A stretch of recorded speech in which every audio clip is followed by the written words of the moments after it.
Alto moved through the streets. The town was busy, a trading hub for a dozen nations. Ships continuously came and left the harbor. With it, goods from foreign lands. Everything was always in motion. He found the inn that he was scheduled to play that night and stepped inside. It was busy. Good. Travelers from around the world had gathered. They drank and spoke. They sang, usually badly, all together until the door swung open. Several figures walked forward. They had a head like a tiger, with large fangs jutting from their mouth. Their group advanced through the room, with many watching them with fear and mistrust. Alto tensed up.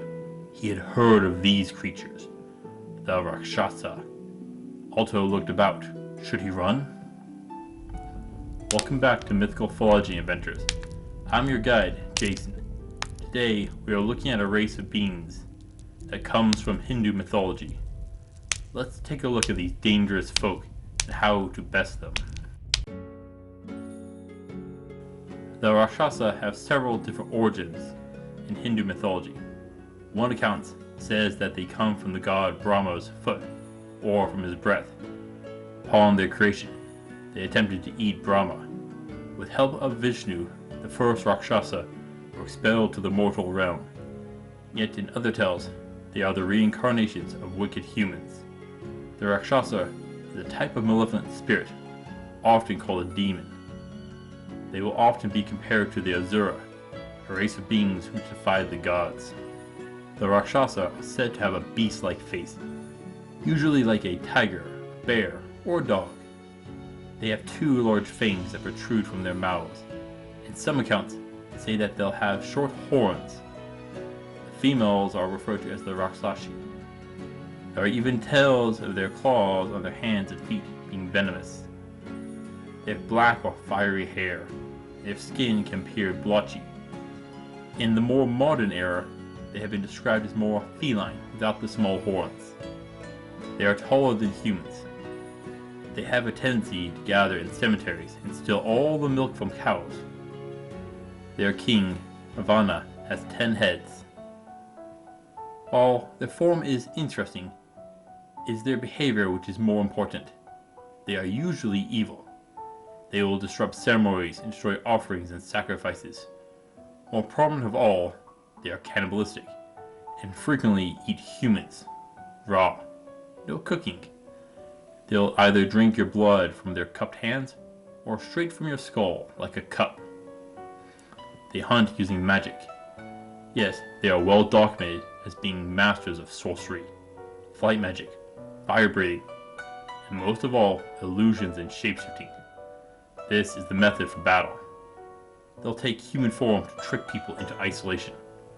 They will pretend to be women before men, or men before women. Whatever will get them what they want. There is a possible link in Japanese folklore, the Oni demon. Both are known to be shapeshifters with an eviler nature. A possible cause is as Buddhism will spread eastward. Some of the myths went with them and influenced the people who encountered them. Yet this isn't a simple solution, since the Japanese name for the Rakshasa is Rasetsu. Most likely, there are multiple ways of influxes of cultural interactions. So, let's see if we can pinpoint what it is. Let's go back through the phylogenetic tree for cats and see when it divides off from bears and wolves. Cats broke off into their own family group called the Phylogeny about 45 million years ago in the Eocene epoch, while bears and canines were part of the Caniformia. Before they split, animals like the Andrewsarchus and Mesocene were common. Does this match the Raksasa's face? No. Both of those animals had long snouts, but most of the artwork, statues, and lore I have found show a short snout.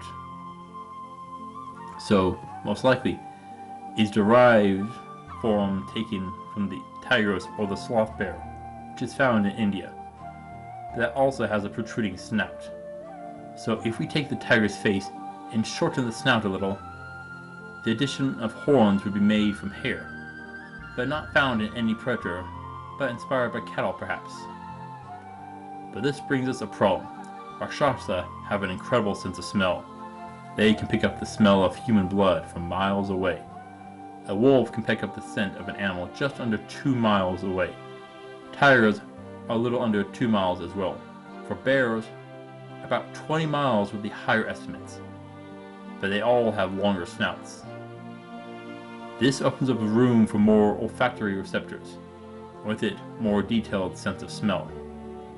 Bears have a nasal cavity about 5 times the size of a human's. So, is there a way to achieve this with the shape of the Raksasa's head? Yes, but we'll need to make the Raksasa's head bigger. Very simple. Not too much, with the Rakshasa still having a small snout. It is already said to be taller than a human. After that, we have their magic. I did a video before looking at the biology of illusion magic. I'll try to make a link. Their magic includes fire, flight, and illusions, and shapeshifting.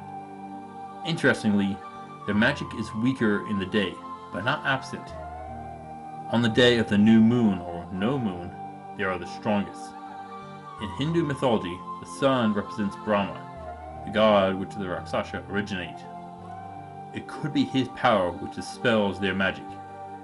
It also could explain the Raksasa's use of fire magic, a pale imitation of the sun, power they may have gained when they tried to devour Brahma. Now, there were talks of poison in its claws. Not enough detail to determine what kind of poison, but what it'll need is a hollow nails with a gland in the fingertip, by the bone. A layer of mucus will be needed to protect its own tissue.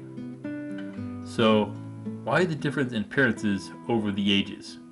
Remember, shapeshifters. This magic means that we may not have seen their true form too often. It'll make it harder to get an exact description because of this. There's one final thing to look at with the Rakshasa. They aren't all evil. There are several which have become champions for the forces of good. They fought alongside humans against the forces of darkness. This shows the ability to change their fundamental nature. In battle against the Rakshasa, you aren't just fighting something stronger and faster than you. Nope, you're battling a mage. Their best way would be to use an illusion. They'll turn invisible, or into an object, or person. So, how do we detect an illusion? Is something new in the area? Or is a person acting differently? To detect an illusion, you'll need sharp eyes. Listen for unexpected sounds. Maybe heat coming from nowhere. These are clues. Lay dust on the ground and watch for footprints or changes in the ground. Or have someone who is good at dispelling magic. If you can't find it, there is the option of attacking at random. It might look like a fool swinging a sword at the air, or firing arrows randomly, but you might strike it. But better option is an area of effect spell. Wide-ranging cold and fire spells to damage and expose the Rakshasa. After it is revealed, the Rakshasa will spread to more spells. Fireballs and fire breath spells will rain down on you. Ice and water spells will extinguish them though. You'll need to switch to ranged weapons as the Rakshasa turns to flight magic. It'll keep itself safe from the blowback of its own attacks. Should you fight it indoors or outdoors? This is a question. Outside, you and the Rakshasa have mobility, but inside, you can get its back against the wall. But can you dodge a wave of flames being sent towards you? Which terrain you choose will be yours, or what luck gives you. But if forced into a fight, choose to fight at dawn or noon, when you'll have the most sun possible. If forced into a fight at night, one option is to hide until dawn. If not, you'll have a tougher fight ahead. What happens when you get in close?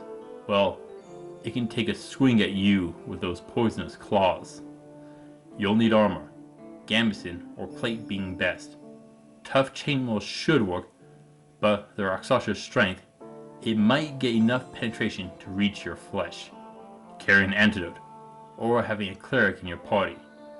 Now, there is an issue with weapons here.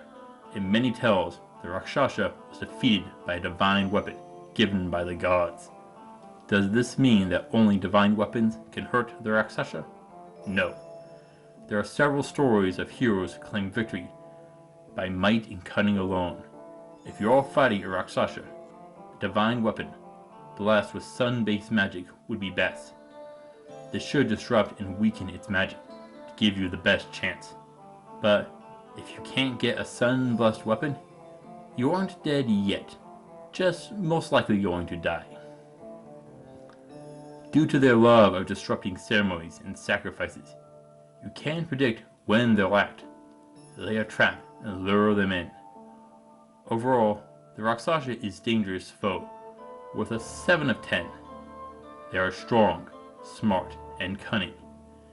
You'll need to prepare yourself for the battle ahead. Choose your time and place with care. Lure them in and defeat them. This won't be easy, but what happens if it isn't defeated? Now, if you defeat the Rakshasa, you could return to the meal. They eat humans, and you could eat them. Would you? They'll be fatty to eat, far from tasty. Their skin can be used in fire-resistant leather. Their hair works well in fire potions and illusion catalysts. You can also take their armor and weapons. They are magically enchanted and well designed for battle. They may be a little heavy or too big for a human to use. You could have it adjusted to fit you though. But not all Rakshasa are evil and cruel. Some are valiant, chivalrous, and kind. Could you recruit a Rakshasa to your side? And for that, I say maybe. There are many reasons Rakshasa have turned to the light. They lose a decisive fight and swear an oath, or the Rakshasa has an epiphany. Each is different. So, if you fight a Rakshasa and win, you may not need to kill them. If you handle it correctly, you can make the Rakshasa swear an oath to you. Is it worth the risk? That'll be your decision. It may not hold its oath and may turn on you, but if it turns of its own volition, then you may work with one. In battle, their strength and magic makes them a powerful asset in battle. Distractions in battle, or for use in stealth. Fire powers to create openings. Yes, if you can find a Rakshasa that is willing to work with you, it is definitely worth it, if you can find one. The Rakshasa sat at a table. A human friend came over to their table. Alto looked on in apprehension. His mind spun as he tried to grasp. As the other diners settled down, so did he. An hour later, he let loose his song. His voice trembled. With coin in hand, he left later. Quietly, he moved through the streets. No moon shone above. A scream broke through his thoughts. Alto knew it was right before him. His eyes scanned the darkness and saw a figure that towered above him. A Rakshasa. It held up a human who bled out before the bard. The musician let out a scream which drew the attention of the guards, who arrived a second later. The Rakshasa took a swing at Alto, who toppled backwards in fear as the monster fled. He looked about as it vanished from the city. Alto was just thankful to escape another close call. The Rakshasa is dangerous. It has plenty of strength and is magically potent. It is best to avoid fighting, unless you need to. Thank you for watching, adventurers. Please return next week, where we shall look at an American monster, the Snallygaster. Until then, I'll see you on the roads.